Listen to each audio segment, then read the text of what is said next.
रविवार की अगर प्रदोष पड़ जाए,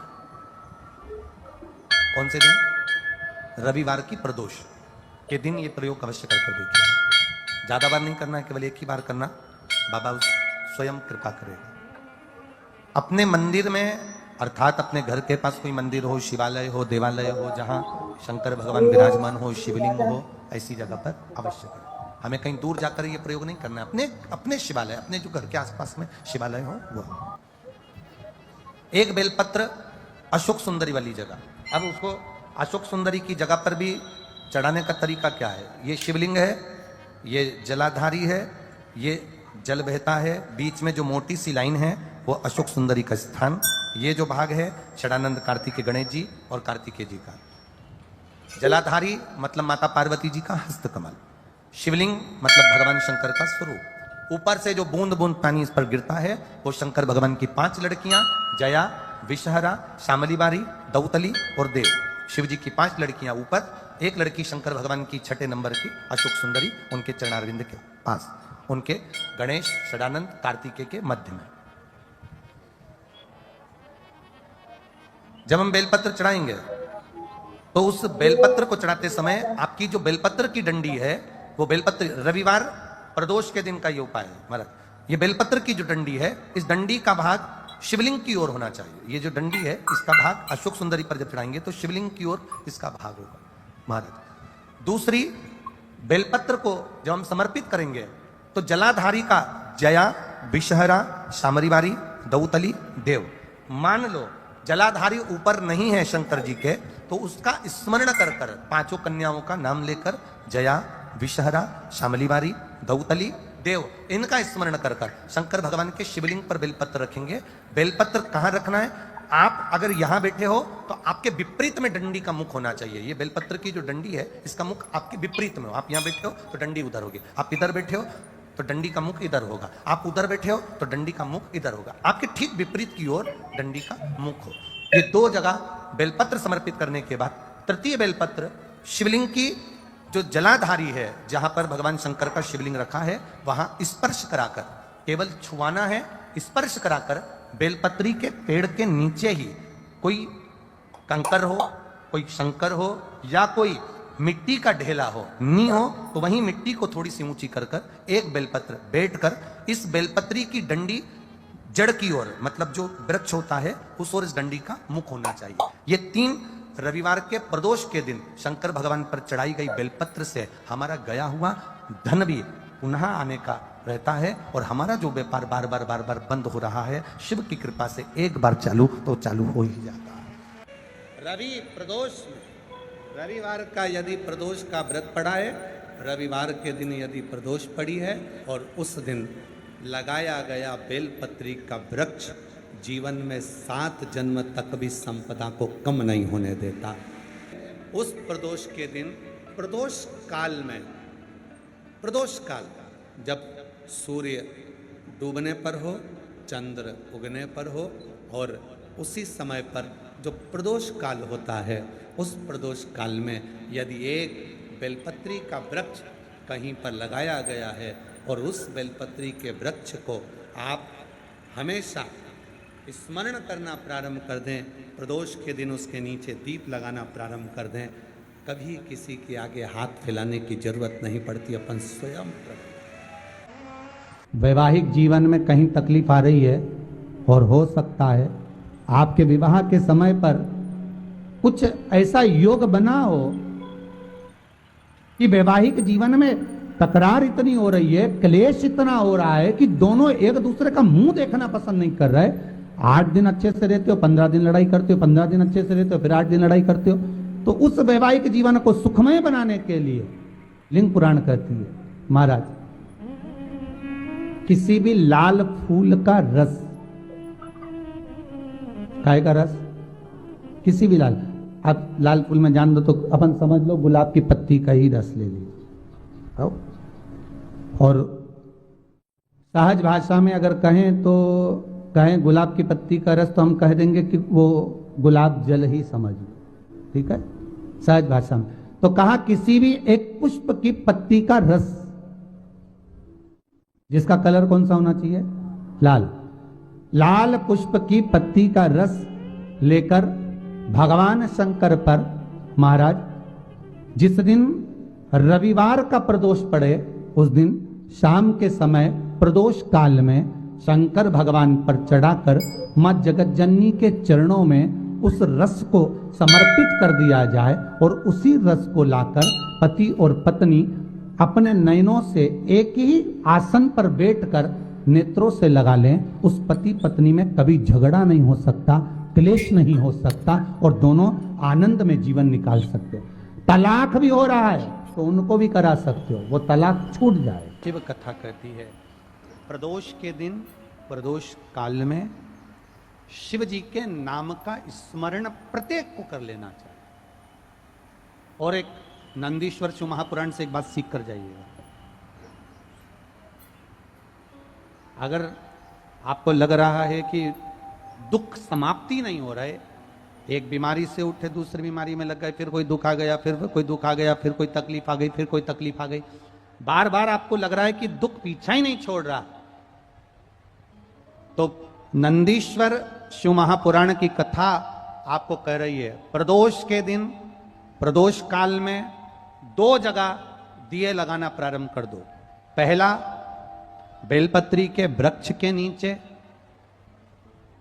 पहला दिया प्रदोष काल में प्रदोष के दिन बेलपत्री के वृक्ष के नीचे, और दूसरा दिया अपने दरवाजे की चौखट के बाहर। मतलब अपन बाहर खड़े होंगे, अंदर की ओर दिया नहीं, बाहर की ओर एक दिया बेलपत्र के नीचे देवाधिदेव महादेव से प्रार्थना कर कर, हे शिव शंकर, हे गौरी शंकर, हे शिव, आज प्रदोष का दिन प्रदोष काल में आप भ्रमण के लिए निकलोगे नंदीश्वर के साथ में, ऐसी कृपा करना, आपके लिए मैंने द्वार सजाया है भोलेनाथ, आपकी दृष्टि मेरी चौखट पर भी कर देना, मेरी जिंदगी सवर जाए। इसलिए 2 दीप स्मरण करो। हाँ, अच्छा इशारा करा है, उसे समझ गए हो। जिस दिए को आप लगाओगे प्रदोष के दिन प्रदोष काल में, एक दिया बेलपत्री के वृक्ष के नीचे लगाया है और दूसरा दिया जब आप घर में प्रवेश करोगे तो राइट हैंड पर ही लगाएं। कौन से हैंड पर लगाएं? Right hand. बहुत बहुत साधुवाद आपको दीदी, धन्यवाद, धन्यवाद दो। उन्होंने इशारा करके बताया कि दिया किस ओर लगाएं, कम से कम अपने को अंदाजा तो लग जावे ना दिया किस ओर लगना चाहिए। साधुवाद था, बहुत बहुत साधुवाद। इसको जागरूक श्रोता कहते हैं, जिनको कथा के प्रति रुचि है और भगवान के भजन के प्रति रुचि है, वो तुरंत भाव से उसको स्वीकार करें। तो 2 जगह दीप, पहला कहां पर लगाएंगे? जम के बोलो जरा। बेल पत्री के वृक्ष के नीचे। अब बेलपत्री के वृक्ष को भी समझना, कौन सा वृक्ष होना चाहिए? जो आप खड़े हो, दोनों हाथ ऊपर हो, उस हाथ तक भी उसकी पत्ती को स्पर्श ना हो पाए, मतलब उसकी छाया हमारे पूरे शरीर पर पड़े, तो बेलपत्री के वृक्ष की मूलता का आनंद है। जो छोटे बेलपत्री के वृक्ष होते हैं, छोटे छोटे जो पौधे होते हैं बेलपत्री के, इनको जल डालकर, खाद डालकर सिंचित करो, बड़ा करो, उनको पोषित कर कर बड़ा कर कर कहीं अच्छी जगह उनको लगाओ।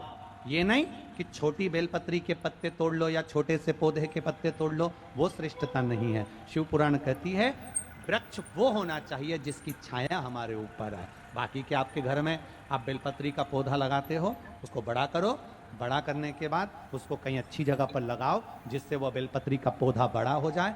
बड़ा हो जाएगा, हम हैं नहीं हैं, कम से कम वो पौधा रहेगा, वृक्ष बनेगा। वृक्ष बनेगा तो उसकी पत्तियां टूटकर महादेव पर चढ़ेगी, तो हमारा कल्याण अपने आप हो जाएगा। उसमें लगाइए, आप वो बेलपत्री के पौधे को बड़ा करिए, उसको लगाओ, वृक्ष हो बड़ा। तो पहला दिया कहां लगाएंगे?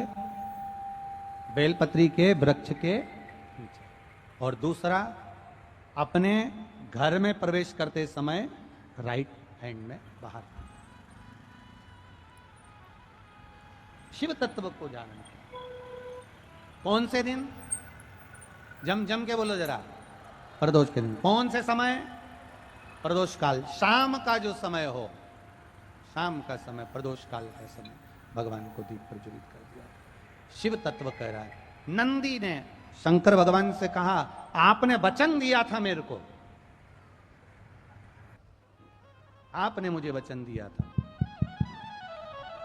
आपने मुझे वचन दिया था भोलेनाथ कि प्रदोष के दिन, प्रदोष काल में नंदी तू मुझे जहां ले जाकर खड़ा कर देगा, उसके आसपास में जहां मेरी दृष्टि पड़ेगी, वो जो मांगेगा महादेव उसकी झोली खुशियों से भर देगा। से 1000 गुना शिवलिंग में बल की प्राप्ति होती है।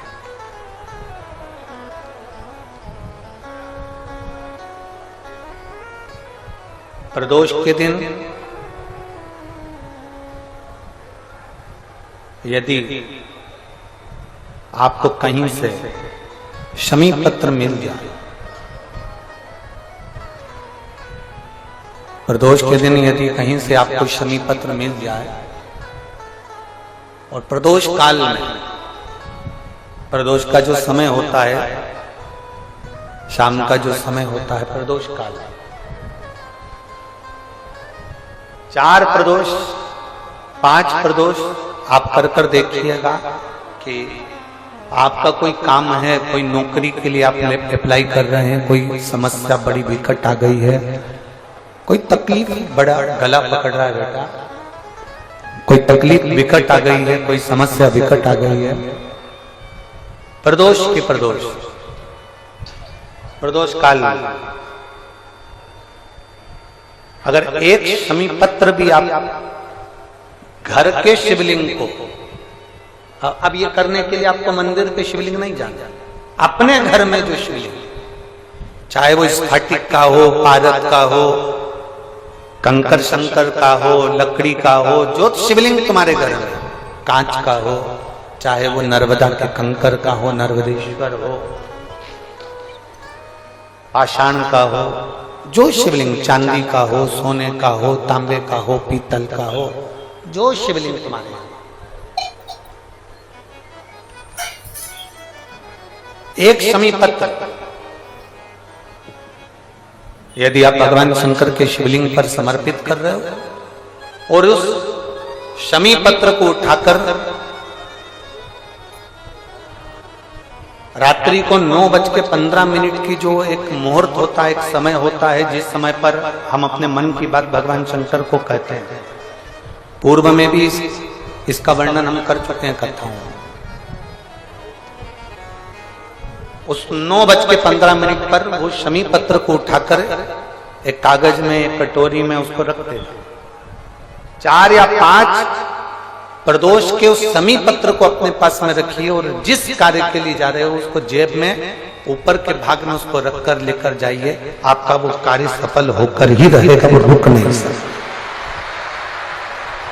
आपको एक कथा में कहा था,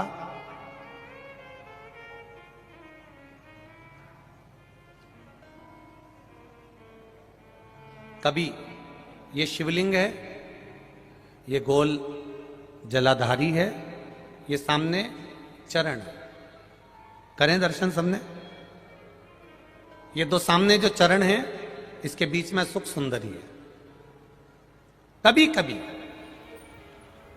विशेष कोई अवसर आए, सोमवार की अष्टमी पड़ जाए या कोई विशेष प्रदोष का दिन पड़ जाए और आपको लग रहा हो कि मेरा महादेव को मैं जल चढ़ाते चढ़ाते इतना समय हो गया, मेरा महादेव नहीं सुन रहा, तब कभी कभी ऐसा मन में आए कि क्यों नहीं सुन रहा, तब लोटा भरकर जब जल लेकर जाओ, गणेश जी को चढ़ाया, अशोक सुंदरी को चढ़ाया, षडानंद कार्तिकेय को चढ़ाया, माँ जगत जननी जगदम्बा माँ पार्वती को चढ़ाया, वही जल ले जाकर बेलपत्री के वृक्ष पर चढ़ाया, शिव जी को अर्पण नहीं कर पाए।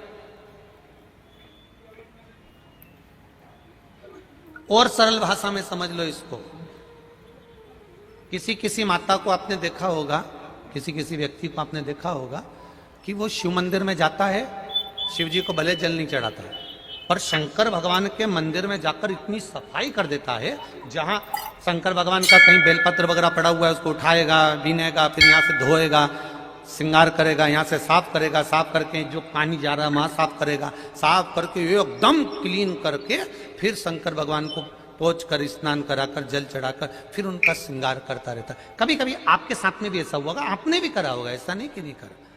कभी कभी सब दूर सफाई के बाद शिवलिंग की सफाई करना भूल गया या शंकर जी के शिवलिंग पर जल चढ़ाना भूल गया, जल चढ़ाकर आ गया।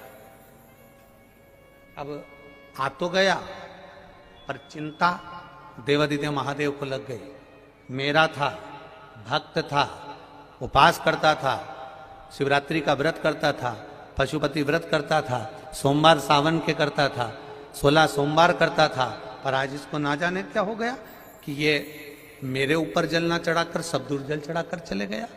देवादिदेव माता पार्वती जी से कह देते हैं, सुन पार्वती, अगर कोई भूलवश भी मुझ पर जल चढ़ाना भूल जाए और तेरे हस्त कमल पर जल चढ़ा कर जाए तो पार्वती जितना फल मैं प्रदान करूं उससे दुगना फल तुझे प्रदान करना है। यह शिव कह रहा है। और इसका प्रमाण कहां पर मिलता है? इसका प्रमाण मिलता है महाभारत में, इसका प्रमाण मिलता है श्रीमद् भागवत कथा में। भीम, दुर्योधन और जरासंध तीनों ने तप करा, तीनों बैठे हैं अलग अलग शंकर भगवान का भजन करने के लिए और तीनों शिव जी का भजन कर रहे हैं, तीनों शंकर भगवान का गुणगान कर रहे हैं, तीनों शिव जी का तप कर रहे हैं। और तप करते करते करते करते करते करते भीम को लग गई भूख, चले गया भोजन करने। जैसे ही भोजन करने गया तो कुछ खाने का तो मिला नहीं, केले के पेड़ पे से केला लिया या छील छील के खाकर फेंक दिया, बैठ गया। इतने में देवादिदेव महादेव प्रकट हो गए और महादेव प्रकट होकर तुरंत मेरे शंकर भगवान ने प्रसन्न होकर प्रकट होकर दुर्योधन और जरासंध को देखा और दोनों से पूछा, तुम्हें क्या चाहिए मांगो। दुर्योधन और जरासंध ने कहा, हमको 100 हाथियों का बल दे दो। शंकर भगवान ने कहा, 100 हाथियों का बल? तथास्तु। शंकर भगवान ने तथास्तु तो कह दिया। भीम बैठकर केला खा रहे थे और जरासंध और दुर्योधन जाते जाते हंस दिए। बताओ, इस खबड्डे को देखो, हप्सी को देखो, खाने के चक्कर में इसको आशीर्वाद नहीं मिला और हमको 100 हाथियों का बल मिल गया। किसी पर मत हंसना। दुर्योधन और जरासंध भीम पर हंसे थे और दुर्योधन और जरासंध भीम पर हंस दिए। भीम का मुंह उतर गया, चेहरा उतर गया, केला छोड़ा, भीम तप करने चले गया। तप करने गया तो भीम जान गया कि मैं अब तप करूंगा तो महादेव का नहीं करूंगा, पार्वती जी का करूंगा। अभी आपको कथा में कहा था कि केवल जलाधारी भी अगर आप स्पर्श कर कर बेलपत्री आदि कादिक जो निर्माल्य पड़ा हुआ है उसको उठाकर, बहुत बड़ा दोष है एक, शायद आपने भी जिंदगी में कभी करा होगा, अब कर दिया हो, अब मत करना। कौन सा दोष? जैसे ये शिवलिंग, ये जलाधारी, ये मट्टी का दिया जलता हुआ लोग भगवान को दिखा के, जो ये जलाधारी होती है ना, इसकी जो किनोर होती है ना, कई लोग उस दिए को इस किनोर पे रख देते हैं। कई लोग नारियल को, श्रीफल को इस हस्त कमल पे जहां शिवलिंग रखा हुआ है यहां रख देते हैं। ये दोष है, ये शिव महापुराण का दोष है। शिव पुराण कहती है, अगर पशुपति व्रत कर रहे हो, आप कोई व्रत कर रहे हो, कोई कामना कर रहे हो, तुम्हारे पास में अगर श्रीफल, पशुपति व्रत करने के बाद 5वें दिन भी अगर तुम श्रीफल चढ़ा रहे हो तो वो श्रीफल ये जलाधारी पर नहीं रखना है, उस श्रीफल को भेंट के साथ में शंकर भगवान की जलाधारी शिवलिंग इसके ठीक सामने नीचे जमीन पर रखना है। उसका फल ये होता है कि तुमने जो पशुपति व्रत करा, शंकर भगवान ने उसको स्वीकार कर लिया और वर प्रदान कर दिया। प्रदोष के दिन, प्रदोष काल में 2 जगह दिए लगाना प्रारंभ कर दो।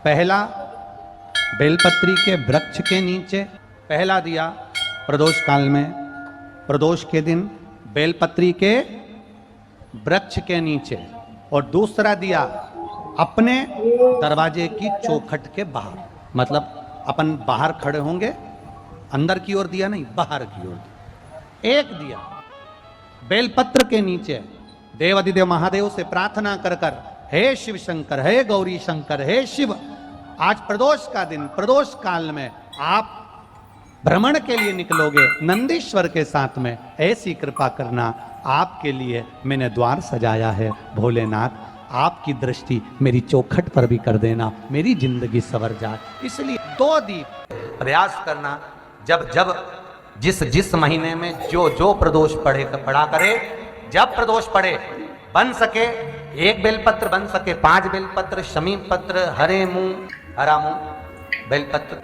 एक कलश के अंदर थोड़ा सा पानी लेकर 1 बेलपत्र, हरा मूंग, शमी पत्र डालकर और उसमें थोड़ा सा गुड़ कर भगवान शिव का स्मरण कर कर प्रदोष काल में, मान लो कोई काम आपका बहुत जरूरी है, बहुत दिनों से अब थक गए हैं, नहीं हो रहा, कर्जा बढ़ रहा है, धन नहीं आ रहा, व्यापार नहीं चढ़ रहा, या कोई समस्या बहुत प्रबल है, कोई एग्जाम में बैठ रहे हो नहीं हो रहा, परीक्षा भी दे दी है, रिजल्ट आने ही वाला है, तो भी प्रदोष काल में, प्रदोष के समय वो जल, मूंग, समीपत्र और बेलपत्र और गुड़ का शंकर के शिवलिंग को समर्पित करना प्रारंभ कर दो।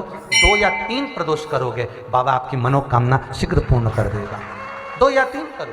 बाबा शंकर भगवान को प्रसन्न करना है तो 1 धतूरा, 1 चावल का दाना, धतूरा चढ़ाओ शिवलिंग पे, चावल का दाना सुंदरी के हाथ रखो चावल के दाने पर, और शिव जी से अपने मन की बात प्रदोष के दिन, प्रदोष काल में, शाम के समय चंद्रमौलेश्वर महादेव का नाम लेकर कह दो, 3 महीना तो जाने दो, 3 दिन में वो बाबा मुराद पूर्ण करना प्रारंभ। श्री शिवाय नमस्तुभ्यम, हर हर महादेव। पूज्य गुरुजी ने इस वीडियो में रवि प्रदोष के विशेष उपाय बताए हैं। वीडियो को अच्छे से देखकर समझकर इन उपायों को आपको अवश्य करने हैं। भगवान भोलेनाथ की असीम कृपा आप पर बनी रहेगी, ऐसी हम भी आपके लिए कामना करेंगे।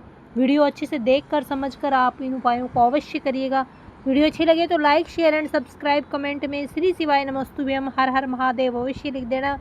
जाते जाते चैनल को सब्सक्राइब अवश्य कर देना। जय श्री राम, हर हर महादेव, जय श्री महाकाल।